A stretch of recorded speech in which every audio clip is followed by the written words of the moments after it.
नमस्कारः मित्राणि नमस्ते मित्रों चलन्तु मित्राणि अद्य वयं वर्ग 9 संस्कृत विषयं पठिष्यामः।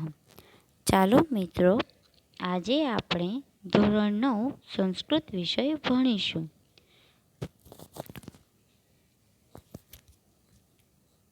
पद्यपाठस्य क्रमाङ्कः 5 सुभाषित वैभवः। पद्यपाठ नंबर 5 सुभाषित वैभव।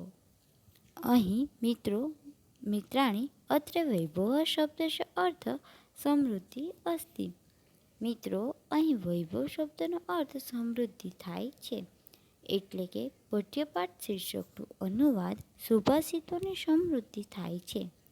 સુભાષિતો એટલે કે સારી રીતે બોલાયેલું સત્ય, શિવ અને સુંદર વચન। તો ચાલો મિત્રો હવે આપણે આ સુભાષિતોને ક્રમ અનુસાર જોઈશું। મિત્રાણી ધ્યાનમ દદાતુ શૃણવંતી। મિત્રો ધ્યાનથી સાંભળજો। અહમ પ્રથમ શ્લોકેન સંધિયુક્ત પઠનમ કરિષ્યતિ તત્પશ્ચાત અહમ સંધિમુક્ત પઠનમ કરિષ્યતિ।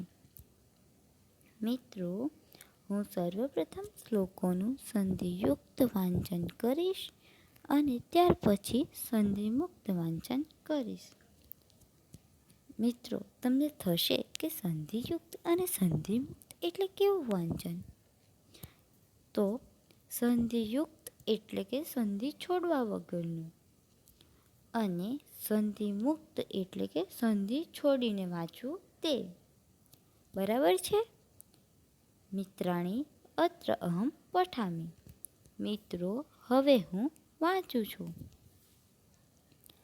માધુર્યમ ક્ષર વ્યક્તિ પદચ્છેદસ્તુ સુસ્વરઃ ધૈર્યમ લય સમર્થમ ચ ષડેતે પાઠકા ગુણાઃ। મિત્રો હવે હું સંધિ મુક્ત વાંચન કરીશ। માધુર્યમ અક્ષર વ્યક્તિ પદચ્છેદ સ્તુ સુસ્વરઃ ધૈર્યમ લય સમર્થમ ચ ષડેતે। મિત્રો અહીં ષડેતે શબ્દોની સંધિ સત વત્તા એતે એવી થાય છે। પાઠકા ગુણાઃ। મિત્રો હવે આપણે આ શ્લોકમાં આપેલા અન્વય જોઈશું। માધુર્યમ અક્ષર વ્યક્તિ પદચ્છેદઃ તુ સુસ્વરઃ ધૈર્યમ લય સમર્થનમ ચ એતે ષટ પાઠકા ગુણાઃ। મિત્રો હવે તમને થશે કે અન્વય એટલે શું? તો અન્વય એટલે વાક્ય રચનાના નિયમ મુજબ એકબીજા પદોનો સંબંધ જોઈ કર્તા, કર્મ, ક્રિયાપદ અને બીજા પદોની સ્વાભાવિક ક્રમે ગોઠવણી।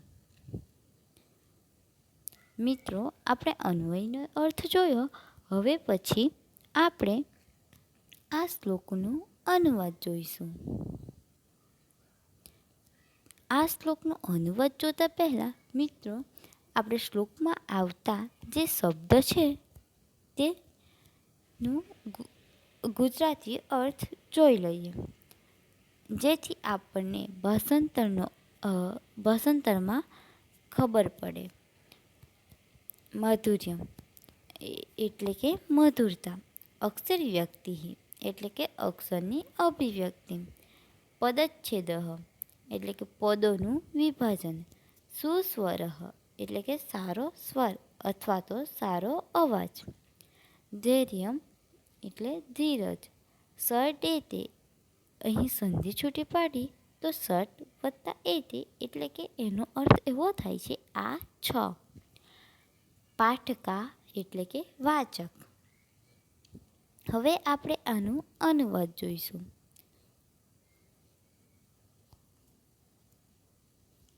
પ્રથમ શ્લોકનો અનુવાદ જોતા મધુરતા, અક્ષરની અભિવ્યક્તિ, પદોનું વિભાજન, સારો સ્વર, ધીરજ અને લય આ 6 વાચક ગુણો છે.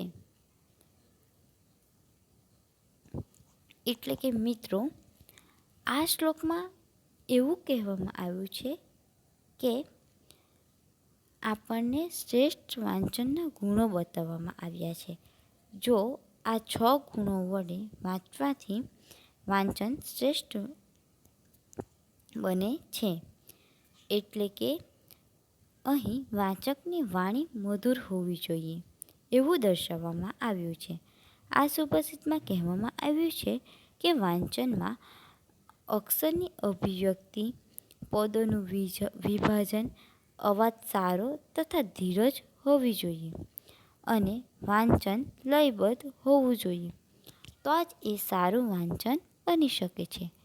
મિત્રો, આપણે જાણીએ છીએ કે બોધકથા એ બધી વાર્તાઓની જેમ પણ સુભાષિત પણ આપણને એક બોધ આપી જાય છે અને તે બોધ આપણે સુભાષિતમાંથી લેવાનો હોય છે. તો હવે મિત્રો, આપણે શ્લોક બીજો જોઈશું. હું પ્રથમ સંધિ મુક્ત વાંચન કરીશ અને પછી અન્વય જોઈશું. ચલમ વિત્તમ ચલમ ચિત્તમ ચલે જીવિત યૌવને ચલાચલમિદં સર્વં કીર્તિરેવ હિ જીવતી. હવે હું સંધિ મુક્ત વાંચન કરીશ.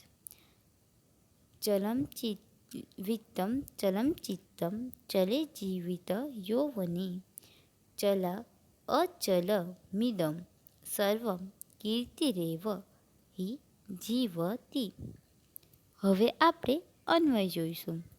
વિત્તમ ચલમ ચિત્તમ ચલમ જીવિત યૌવને ચલે ઇદં સર્વં ચલ ચલમ અસ્તિ યસ્ય કીર્તિઃ અસ્તિ સ જીવતી. હવે મિત્રો, આપણે આ શ્લોકમાં આવતા અપરિચિત શબ્દથી પરિચિત થઈએ અને ત્યાર પછી એનું ભાષાંતર જોઈએ. અપરિચિત શબ્દ. વિત્તમ એટલે કે ધન અને પૈસો. ચલમ એટલે ચંચળ. જીવિત એટલે જીવન. યૌવને એટલે યૌવન, જુવાની. અચલમ એટલે અચંચળ. જીવતી એટલે જીવે છે. હવે આપણે શ્લોકનું અનુવાદ જોઈએ. ધન ચંચળ છે, મન ચંચળ છે, જીવન અને જુવાની ચંચળ છે. આ બધું અવાજ કરનારું છે. જેની પાસે કીર્તિ છે તે જ જીવે છે.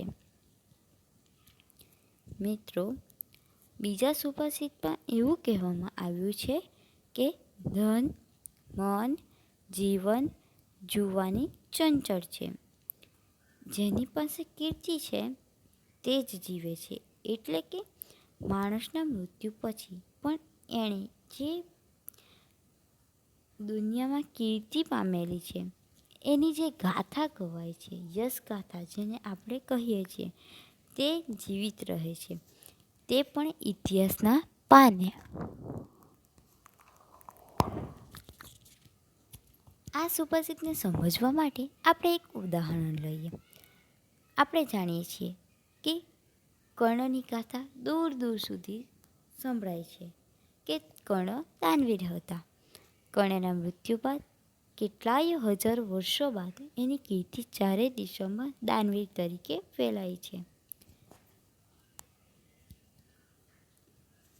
તો એટલે જ કહેવાયું છે આ સુભાષિતમાં કે જેની કીર્તિ છે, જેની પાસે કીર્તિ છે તે જ જીવે છે. એટલે કે માણસના મૃત્યુ પછી પણ એણે જો કોઈ કીર્તિ, એણે કંઈ જીવનમાં નામના પ્રાપ્ત કરી હોય તે જ જીવિત રહે છે. હવે મિત્રો, આપણે આના પછીના આગળના શ્લોકો બીજા વિડીયોમાં જોઈશું. ધન્યવાદ મિત્રાણી. ધન્યવાદ મિત્રો.